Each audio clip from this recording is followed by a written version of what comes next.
Le Seigneur soit avec vous. Et avec votre esprit. Évangile de Jésus-Christ selon saint Jean. Gloire à toi, Seigneur.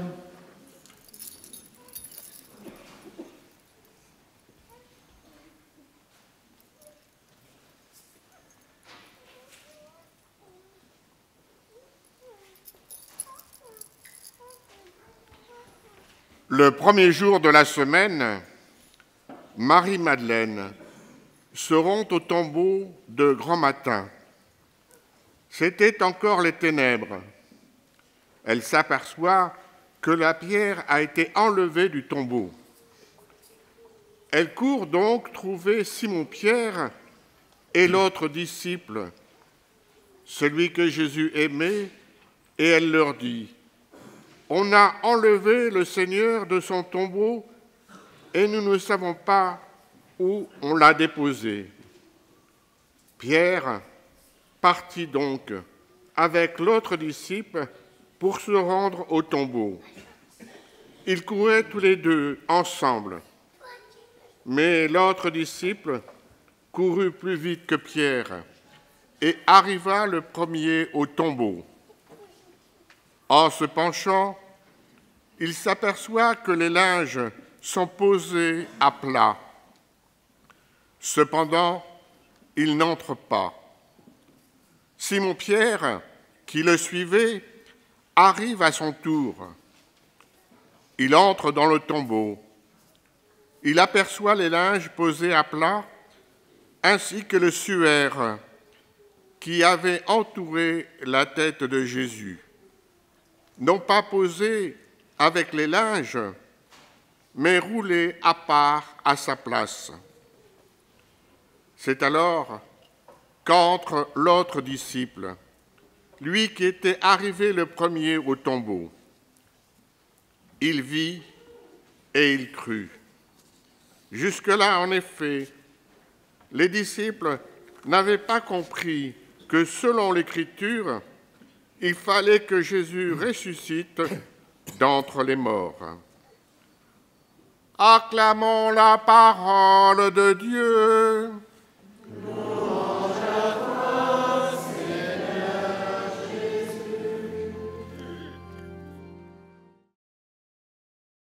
Savons-nous pourquoi nous sommes là ce matin? Les professeurs, est-ce que vous savez pourquoi vous êtes là ce matin? Je sais pas, maman m'a tiré du lit. Pourquoi vous êtes là ce matin? Artus? Pour faire votre profession de foi, Pauline. Parce que c'est le jour où le Christ est ressuscité. Autres idées? Coralie? Non. Parce que c'est Pâques. C'est vrai, vous avez raison. Et il y a... Pardon? Parce que c'est la résurrection du Christ. Vous avez aussi raison. Et puis il y en a qui sont là pour d'autres raisons. Parce qu'ils ont été invités, parce que c'est votre profession de foi. D'autres qui sont là en mémoire de leur grand-mère, parce que chaque année, leur grand-mère voulait venir à la messe de Pâques et qu'ils avaient pris l'habitude de l'accompagner et qui gardent cette motivation-là au cœur. Et pour des tas d'autres bonnes raisons, évidemment. Et en même temps,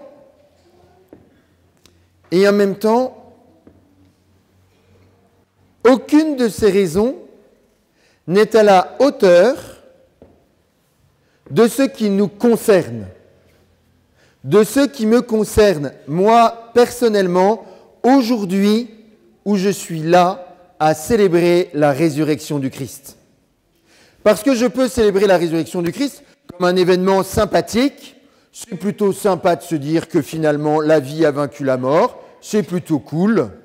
C'est quand même beaucoup plus marrant que de se dire qu'on est condamné à finir en salade pour les asticots. Dans le fond, et que de toute façon, je sais bien que Jésus est vraiment ressuscité et que c'est vraiment vrai cette affaire.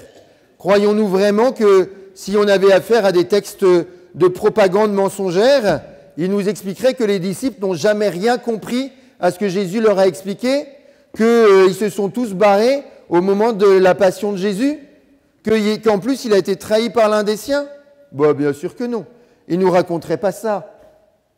Si c'était des textes mensongers, il ne nous dirait pas que le premier cercle a été le cercle le plus fragile, le plus lâche. Donc nous savons bien que tout cela est vrai. Nous le savons.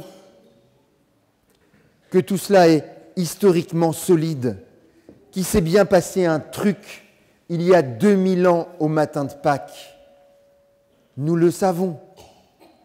Et que ce truc a changé le monde. Nous le savons, tout ça. Et pourtant, il y a quelque chose qui nous échappe. Il y a une ambition que nous n'osons pas, parce que nous avons peut-être mal compris ce que c'était que l'humilité chrétienne, parce qu'on nous a mis une telle chape de plomb depuis des siècles et au moins des années que nous n'osons plus proclamer notre foi publiquement. En fait, l'autre raison pour laquelle nous sommes là, l'autre raison fondamentale et qui me concerne moi, personnellement, à l'instant précis où je parle, chacun de nous ici, là, vous qui allez proclamer votre foi, vous tous qui êtes venus par amitié sans être forcément hyper convaincus de ce qui se passe, de ce que nous célébrons maintenant, c'est que notre vie, ma vie, à moi, personnellement, quelles que soient les épreuves que je traverse, quels que soient les enjeux qui pèsent aujourd'hui sur l'accompagnement de la fin de vie, ma vie, elle est faite pour la gloire de Dieu. Ceux qui ont été hier à la vigile pascale, nous l'avons entendu dès la première lecture. Nous l'avons entendu à la fin de cet extrait du livre de la Genèse, lorsque Dieu crée l'homme et la femme à son image et à sa ressemblance. Ce que Dieu veut pour chacun de nous ici présents, c'est le plus grand, c'est le plus beau, c'est sa gloire. Il veut que nous participions à sa gloire.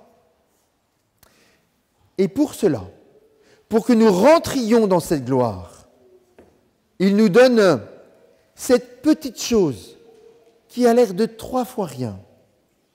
Cette petite chose dont nous savons que si elle n'existe pas, notre vie est impossible. Cette petite chose qui se révèle énorme et qui, à vue humaine, est pourtant si fragile. Le pardon. Par la résurrection de Jésus, par le nom de Jésus ressuscité, nous avons le pardon de nos péchés. C'est-à-dire, nous avons quoi? Mais nous avons la liberté. La restauration de notre liberté à faire ce qui est juste et ce qui est bon. Et Dieu sait si cela peut nous coûter parfois de faire ce qui est juste et ce qui est bon. Dieu sait si cela peut être éprouvant, difficile, peut nous tirer, que nous devons être obligés de tirer du plus profond de nous-mêmes des trésors d'énergie pour donner un pardon dont nous connaissons combien il est fragile, combien il est facile de l'effacer lorsque celui-ci n'est pas accepté. Et pourtant, nous croyons dans notre foi et donc nous savons combien ce pardon, lorsqu'il est donné et reçu, est extraordinairement puissant. Extraordinairement puissant. Combien il est capable d'aplanir des montagnes, de remplir des ravins, de rendre la vue aux aveugles, marche au boiteux, que sais-je encore? Combien il est capable de libérer notre cœur. Et alors, en faisant avec le pardon une expérience de foi en laquelle nous croyons, lorsque nous le vivons véritablement, lorsque du plus profond de notre cœur, nous allons puiser ce qui nous reste d'énergie pour donner ce pardon, nous passons à une foi vécue, profondément vécue, totalement vécue. Et là, nous faisons l'expérience de ce qui nous est promis, de ce pourquoi nous avons été créés. Nous faisons l'expérience de la gloire de Dieu. Plongez-vous dans vos souvenirs. Plongeons-nous dans nos souvenirs, dans ces moments où nous avons fait cette expérience de pardon, où nous avions l'impression que tout était fermé, que plus rien n'était possible. Souvenons-nous de ces moments où quelque chose s'est ouvert, où un mur est tombé, où la lumière a jailli dans les ténèbres. Souvenons-nous de la joie que ça nous a donnée. Souvenons-nous de l'espérance qui est née en nous. Souvenons-nous de la liberté qui s'est réveillée en nous. C'est ça, une expérience de foi. Ça n'a l'air de rien. Vous avez vu Saint Jean dans l'Évangile. Que voit-il? Rien. Il ne voit rien, justement. Il ne voit rien. Il voit un tombeau vide. Il voit que le mec qui aurait dû être là, il n'est plus là. C'est tout. Il ne voit rien. Il n'a pas Jésus qui est en train de l'attendre avec une tasse de thé, enfin c'est le matin, donc plutôt un café, enfin ça dépend ce que vous prenez le matin, éventuellement un chocolat au lait, peu importe, avec des tartines, des croissants, un peu au chocolat, etc., etc. Pas du tout. Ce qu'il voit, c'est un tombeau vide. C'est tout ce qu'il voit. Et donc avec son cerveau, avec son seul cerveau, qu'est-ce qu'il devrait se dire? Qu'en fait, ils ont emporté le corps de Jésus. C'est d'ailleurs ce qu'il leur a annoncé. On a emporté le corps de mon Seigneur. Mais qui donc a piqué le cadavre? Caramba!